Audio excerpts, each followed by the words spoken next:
Daily roundup में आप लोगों का स्वागत है। आज का जो प्रमुख मुद्दा है, अभी कुछ देर पहले मिनिस्ट्री ऑफ होम अफेयर्स द्वारा, जो होम मिनिस्ट्री है, उनके द्वारा एक नोटिफिकेशन आई है जिसके अंदर जमाते इस्लामिया को जो है बैन कर दिया गया है। और उसके साथ साथ कुछ और भी नोटिस आए हैं जो पीआईबी की वेबसाइट के ऊपर भी आए हैं, जिसके अंदर रिज़र्वेशन को लेकर जो 10% रिज़र्वेशन है उसका कोटा भी जो है अनाउंस किया गया है, जिसके बारे में हम बात करेंगे। उसके साथ साथ आज की प्रमुख सुर्खियों की बात करते हैं। तो पहली हेडलाइन की बात करें तो प्राइम मिनिस्टर इमरान खान द्वारा ये कह दिया गया है कि विंग कमांडर अभिनंदन को छोड़ दिया जाएगा और कल विंग कमांडर अभिनंदन जो है हिंदुस्तान में होंगे। और जिस तरह से पाकिस्तान ने कहा है, अगर पाकिस्तान उन बातों पे अटल रहेगा तो कल शायद जो इस टाइम का मेरा डेली राउंड अप होगा तो मैं आपको अभिनंदन के आने की खुशी भी उन हेडलाइंस में बताऊंगा। अगली खबर की बात करें तो पाकिस्तान की तरफ से लगातार जो है सीज़ फायर का उल्लंघन राजौरी पुंछ इलाके में चलता रहा। आज सुबह 7 बजे से ये पाकिस्तान की तरफ से उल्लंघन शुरू हुआ। उसके बाद जो है लगातार 4 से 5 बार जो है आज पाकिस्तान ने जो है सीमा पार से जो है उल्लंघन किया है युद्ध विराम का, जिसके अंदर एक महिला की मृत्यु हो चुकी है और दो लोग घायल हुए पुंछ इलाके में, और लगभग 5 से 7 घरों का भी नुकसान हुआ है। अगली खबर की बात करें तो जिस तरह से आज बॉर्डर के लगभग करीबन 5 किलोमीटर का जो स्कूल्स बंद रहे, एक बार फिर से जो ऑर्डर आया है उसके अंदर राजौरी पुंछ व जम्मू इलाके के जो इंटरनेशनल बॉर्डर और लाइन ऑफ कंट्रोल के इलाके से सटे हुए 5 किलोमीटर के स्कूल हैं, चाहे वो सरकारी हों या प्राइवेट हों, उनको बंद रखने का एडमिनिस्ट्रेशन द्वारा ऑर्डर दिया गया है। इसके साथ साथ बात करें अगली खबर की तो आज पहली बार जॉइंट प्रेस कॉन्फ्रेंस में हमारे तीनों सेनाओं के प्रमुखों द्वारा आज सबूत दिए गए पाकिस्तान को कि पाकिस्तान द्वारा जो है F-16 जहाज़ से जो है लड़ाकू जहाज़ से जिसको निस्तो नाबूद किया हमारे इंडियन एयर फोर्स के जांबाज जो ऑफिसर्स द्वारा। और इसमें ये साफ साफ वो पार्ट्स दिखाए गए जिस मिसाइल का उपयोग किया पाकिस्तान ने हमारे मिलिट्री इंस्टॉलेशंस को ध्वस्त करने के लिए, जिसका जो मंसूबा हमने पूरा नहीं होने दिया और F-16 को मार गिराया। इस F-16 का यूज़ किया जिसके बारे में पाकिस्तान बार बार मना कर रहा था। तो आज हमारे तीनों सेना प्रमुखों द्वारा प्रेस कॉन्फ्रेंस के अंदर ये साफ़ कर दिया गया कि जो F-16 की तरफ से मिसाइल यूज़ की गई वो सिर्फ़ और सिर्फ F-16 जहाज़ से ही जो है लॉन्च की जा सकती है। और उसके पार्ट्स भी दिखाए, जो पार्ट्स राजौरी के हमारे किसी इलाके से मिले हैं, जिसके बाद जो है पाकिस्तान को सबूत दिए गए। इमरान खान को जो बार बार सबूत मांगता है उसको आज सबूत दिए गए। अगली खबर की बात करें तो आज हम सीमावर्ती इलाके आरएसपुरा में गए थे और वहाँ पर बॉर्डर के ऊपर जो है लगातार हमने आज पूरा दौरा किया, जिसके अंदर बंकर्स का हमने जायज़ा लिया व बाकी चीज़ों का जायज़ा लिया, जिसमें लोगों का साफ साफ ये कहना था कि पूरी तरह से वो तैयार हैं और उनका ये भी कहना है कि पाकिस्तान को मुंह तोड़ जवाब देना चाहिए। और उनका ये भी कहना था कि हमारा जो विंग कमांडर अभिनंदन है उसके साथ आज पूरे देश के साथ साथ बॉर्डर और लाइन ऑफ कंट्रोल के भी लोग जो हैं जुड़े हुए हैं और हमेशा उनके साथ रहेंगे। अगली खबर की बात करें तो एक सोशल एक्टिविस्ट सुकेश सी खजूरिया द्वारा आज एक कंप्लेंट दायर की डिस्ट्रिक्ट मजिस्ट्रेट के सामने, जिसके अंदर उन्होंने महबूबा मुफ्ती का जो बयान था 35A को लेकर, जिसके अंदर उन्होंने ये कहा था कि झंडे को कोई कंधा देने वाला नहीं रहेगा, तो उसको लेकर जो है उनके खिलाफ एक कंप्लेंट दायर की व ये कहा कि एक कार्रवाई होनी चाहिए, जिनका आज हमने इंटरव्यू भी किया था और आप वो इंटरव्यू हमारे फेसबुक टाइमलाइन पे देख भी सकते हैं। इसके साथ साथ बात करते हैं अब आज के प्रमुख मुद्दे की। आज का जो प्रमुख मुद्दा है जिसके अंदर हम बात करेंगे पाकिस्तान के बारे में, और साथ साथ में जो भारत सरकार द्वारा अब कुछ ऑर्डर्स आए हैं जिसके अंदर constitution of Jammu and Kashmir के अंदर अमेंडमेंट्स के भी कुछ अभी ऑर्डर निकाले गए, कैबिनेट द्वारा अप्रूव किए गए, जिसके अंदर 10% कोटा जो कि line of control, international border और ALC से जुड़े हुए लोगों को देने का फैसला किया गया है जम्मू कश्मीर के अंदर, क्योंकि असेंबली ना होने के कारण जो है प्रेसिडेंट रूल लगा हुआ है, तो अप्रूव कैबिनेट में ही होता है, तो कैबिनेट से ये अप्रूव होकर ऑर्डर आए हैं। जिसके बाद कश्मीर घाटी के अंदर एक बार फिर से हलचल शुरू हो गई है और कुछ लोगों को लग रहा है कि शायद 35A के साथ छेड़छाड़ हुई है। तो मैं एक बात ज़रूर कहना चाहूँगा कि पैनिक होने की ज़रूरत नहीं है कश्मीर घाटी के अंदर, क्योंकि अभी 35A के साथ कोई भी फैसला सामने नहीं आया। कैबिनेट द्वारा कोई भी ऐसा फैसला नहीं लिया गया है। 35A के ऊपर जो भी फैसला आएगा वो ऑनरेबल सुप्रीम कोर्ट द्वारा जब भी आएगा हम आपको वो फैसला भी सुना देंगे, जो भी फैसला आएगा। और किसी भी तरह की पैनिक होने की ज़रूरत नहीं है।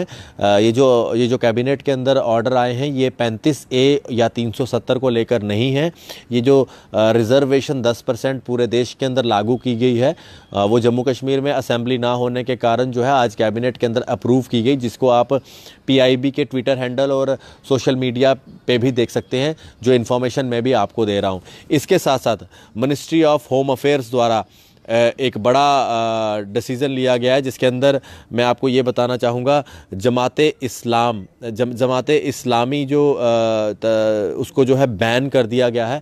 मैं आपको ये भी बताना चाहूँगा जो मिनिस्ट्री ऑफ होम अफेयर्स द्वारा कहा गया है उसके अंदर ये साफ साफ कहा गया है, ये मैं आपको पढ़ के भी बता दूँगा कि जो जमाते इस्लामिया है, जमाते इस्लामी जो है क्लोज़ टच में थी मिलिटेंट आउटफिट्स के और सपोर्ट करते थे कुछ मिलिटेंसी को जम्मू कश्मीर में। और अगला पॉइंट जो लिखा है उसके अंदर ये भी लिखा है कि काफ़ी सारी और भी इंफॉर्मेशंस जो है सिक्योरिटी की वगैरह वगैरह की भी लीक की जाती थी और काफ़ी सारी ऐसी एक्टिविटीज़ होती थी जो कि देश के इंटीग्रिटी के ख़िलाफ़ थी। और इसके साथ साथ उन्होंने ये भी लिखा हुआ है कि इन एक्टिविटीज़ को देखते हुए, एंटी नेशनल एक्टिविटी को देखते हुए और सबवर्सिव एक्टिविटीज़ को देखते हुए ये एक बड़ा डिसीज़न लिया गया है, जिसके अंदर जमाते इस्लामी जम्मू कश्मीर को बैन कर दिया गया है। और मैं आपको ये भी बताना चाहूँगा ये सेंट्रल गवर्नमेंट द्वारा एक डिसीज़न लिया गया है, जिसके अंदर अनलॉफुल एक्टिविटीज़ जो जमाते इस्लामी द्वारा ली गई उसको देखते हुए ये बड़ा एक डिसीज़न लिया गया है। और मैं आपको ये भी बताना चाहूँगा इसके अंदर ये भी लिखा हुआ है कि कुछ एंटी नेशनल व सेपरेटिस्ट एजेंडा लेके कुछ प्रोपोगेंडा फैलाया जाता है, जिससे कि हमारी इंटेग्रिटी और सिक्योरिटी के ऊपर भी बड़ा सवालिया कोशिश की जा रही थी उसको भी लीक करने की, जिसके बाद ये फ़ैसला लिया गया। और मिलिटेंसी को सपोर्ट करने के लिए और कुछ वायलेंस फैलाने को लेकर जो है ये एक बड़ा फ़ैसला लिया गया है, जिसके अंदर हमारी मिनिस्ट्री ऑफ होम अफेयर्स द्वारा जमाते इस्लामी को जो है बैन किया गया है हमारे जम्मू कश्मीर के अंदर। क्योंकि जिस तरह से इन अलग अलग पॉइंट्स में लिखा गया है कि कुछ ऐसी एक्टिविटीज़ की जा रही थी और कुछ ऐसी मिलिटेंट्स एक्टिविटीज़ के साथ इन्वॉल्वमेंट थी और साथ में लिंक बताए जा रहे थे। और ये भी बताया जा रहा था कि जो हमारे देश की इंटेग्रिटी और सिक्योरिटी के साथ बड़ा ख़तरा भी बताया जा रहा था, जिसको देखते हुए ये जमाते इस्लामी को जो है बैन किया गया है। ये पूरा नोटिफिकेशन जो आया है ये आप होम मिनिस्ट्री की आप वेबसाइट पे भी देख सकते हो और होम मिनिस्टर द्वारा जो है इसको जो है ये ट्विटर और बाकी सोशल मीडिया पेजेस पे भी डाला गया है। ये आज का प्रमुख मुद्दा था जिसके ऊपर हमने बात की। और बड़ी बात ये भी है कि जिस तरह से तनाव की स्थिति बनी हुई है पूरे जम्मू कश्मीर में, हम आपको हर खबर का इसी तरह से अपडेट देते रहते हैं और आप इसी तरह से हमारे पोर्टल के साथ जुड़े रहें, जेके मीडिया के साथ। आपको कहीं और जाने की ज़रूरत नहीं है।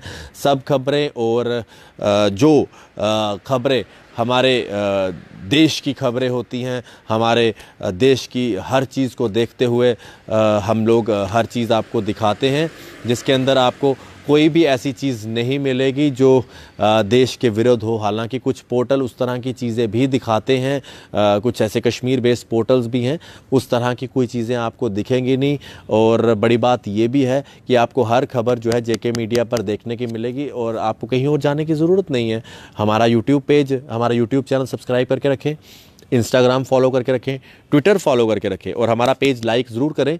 लाइक अगर आप करेंगे तभी आपको हर न्यूज़ सबसे पहले हम लेके पहुंचेंगे। हमारे जितनी भी न्यूज़ होती हैं उसके ऊपर आप कमेंट कर सकते हैं, लेकिन अच्छे अच्छे कमेंट करा करें। आपकी जो भावनाओं को हम समझते हैं, लेकिन अपनी भावनाओं को इस तरीके से पेश करें कि आपको लोग, आपकी जो भी भावना हो उसके ऊपर जो है लोग भी डिस्कशन कर सके, सोशल मीडिया के ऊपर डिस्कशन कर सके। लेकिन आपके कुछ कमेंट्स ही इस तरह के होते हैं, कुछ इस तरह के वाहियात कमेंट्स होते हैं कि उसके ऊपर डिस्कशन करने के लिए कुछ लोग सोचते हैं कि किस तरह की लैंग्वेज लिख रहे हैं ये कुछ लोग, तो वो आगे बात ही नहीं करना चाहते। तो मैं ये नहीं चाहता कि आप लोगों के लिए कोई गलत सोचे, क्योंकि मुझे पता है कि आप लोग इस तरह की भाषा लिखना नहीं चाहते हैं, लेकिन कई बार प्रेशर में आके लिख देते हैं। तो उस प्रेशर में ना आइए, अच्छे अच्छे शब्द यूज़ करें। और अगर आपको कोई चीज़ लगती है कि उसके ऊपर डिबेट होनी चाहिए, तो आप कमेंट बॉक्स में डिबेट में अच्छे शब्दों के साथ, अच्छे विचारधारा के साथ आप लिख सकते हैं। देश की विचारधारा, जो हमारे हिंदुस्तान इंडिया की विचारधारा है, उसके विचारधारा के तरीके से लिखिए। किसी और देश के विचारधारा के तरीके से अगर आपको लिखना है, तो उसके लिए आपको उस देश के पोर्टल पे जाके लिखेंगे तो बड़ा अच्छा रहेगा, क्योंकि वहाँ के पोर्टल भी काफ़ी एक्टिव हैं, काफ़ी सारी न्यूज़ करते हैं। हालांकि आप लोग भी हंसते होंगे उन पोर्टल्स के न्यूज़ें देख के, बट आप उनके ऊपर उनके विचारधारा की खबरें अपना कमेंट कर सकते हैं। अपनी जो इस तरह की जो लैंग्वेज है, अभद्र शब्दों का यूज़ जो करते हैं, उन पोर्टल्स पे जाके कर सकते हैं। यहाँ पर आप हमारे देश, हमारे हिंदुस्तान की विचारधारा की बात करें और अच्छे अच्छे शब्द यूज़ करें।